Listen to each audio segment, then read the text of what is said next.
Allez, c'est parti pour un sujet qui paraît un peu dingue, mais qui est 100% vrai. Savais-tu qu'il y a des milliards d'euros qui dorment tranquillement en France sur des comptes et qui appartiennent à des gens comme toi et moi qui n'en ont aucune idée? Non, non, ce n'est pas une blague ni une arnaque, c'est du concret. Et le truc, c'est qu'une partie de ce pactole, eh bien, elle pourrait être à toi ou à quelqu'un de ta famille. Et quand je dis des milliards, je pèse mes mots. C'est une somme colossale. Le hic, c'est que faut pas rêver, ni ta banque, ni ton assurance, ni même l'État ne va débarquer chez toi un matin en te disant «Tiens, au fait, voilà 500 euros que tu avais oubliés sur un vieux compte». Ça n'arrive pas. Ils sont pas super pressés de retrouver les propriétaires, on va dire. Du coup, c'est à nous de nous bouger. Alors voilà, ce que je te propose, c'est de voir ça comme une petite chasse au trésor. Mais une chasse au trésor pour retrouver ton propre argent.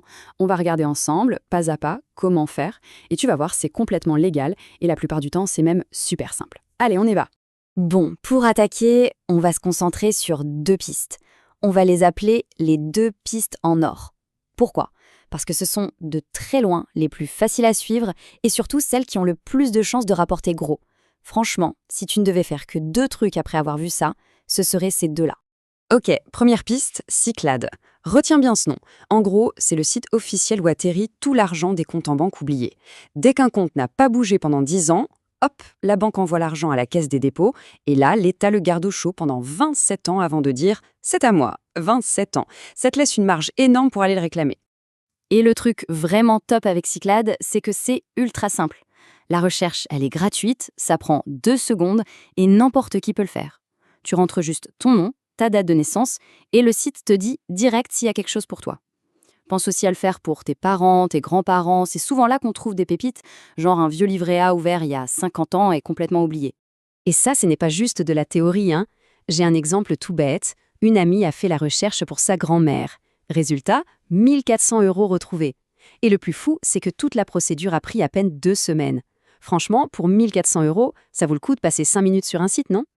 Ok, Cyclade c'est fait, passons à la deuxième piste en or. Et là, attention, c'est un truc auquel on pense rarement. Les impôts. Eh oui, figure-toi que tu as le droit de corriger tes déclarations d'impôts des 3 dernières années. Et tout ça, ça se fait directement en ligne. Le truc à savoir, c'est que plein de gens, vraiment plein, oublient de déclarer des trucs qui leur donnent droit à des crédits d'impôt. Par exemple, les frais de garde pour les enfants, les dons que tu as fait à des assos, si tu as employé quelqu'un à domicile pour du ménage ou des cours, tout ça, mis bout à bout, ça peut vite représenter des centaines d'euros. Ça vaut vraiment le coup d'aller faire un tour sur impôts.gouv.fr et de jeter un œil à tes vieilles déclats. Ça pourrait bien être l'heure la mieux payée de ton année. Bon, on a vu les deux grosses pistes, maintenant on va creuser des trucs un peu moins connus, mais qui peuvent aussi rapporter. On va parler de tout ce qui est lié à ta carrière et à tes droits sociaux. Alors, c'est un petit check-up rapide en 3 points.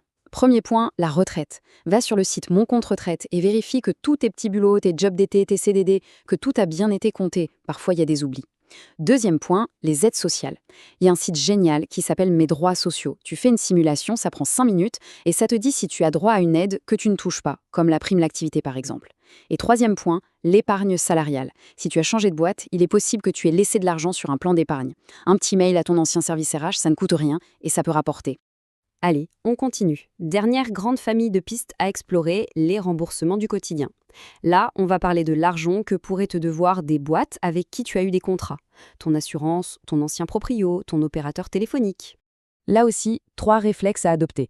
D'abord, ta mutuelle santé. Savais-tu que tu as 2 ans pour demander un remboursement de soins? Alors jette un œil pour être sûr de n'avoir rien oublié. Deuxième chose, les cautions de tes anciens appartes. Le proprio, il a 1 ou 2 mois pour te la rendre, pas plus. S'il tarde, il te doit des intérêts de retard. Et enfin, troisièmement, tes anciens fournisseurs, que ce soit pour l'énergie ou le téléphone. Souvent, ton ancien espace client reste accessible même après avoir résilié. Va y faire un tour. Il y a peut-être un petit solde en ta faveur qui traîne. Bon, je sais, ça fait pas même d'infos d'un coup. La question, c'est par où on commence pour pas se noyer sous les démarches? Le meilleur conseil que je puisse te donner, c'est de te concentrer sur le plus rentable, les 2 fameuses pistes en or. Étape 1, tu vas sur Cyclade. Ça va te prendre, montre en main, 5 minutes. Étape 2, tu te poses une petite heure pour éplucher tes 3 dernières déclarations d'impôts. Vraiment, c'est là que le potentiel est le plus gros et le plus rapide. Finalement, voir tout ça, c'est un peu comme faire un grand ménage de printemps dans tes papiers et tes finances. C'est sûr, c'est pas l'activité la plus fun du monde, mais ça peut rapporter très très gros.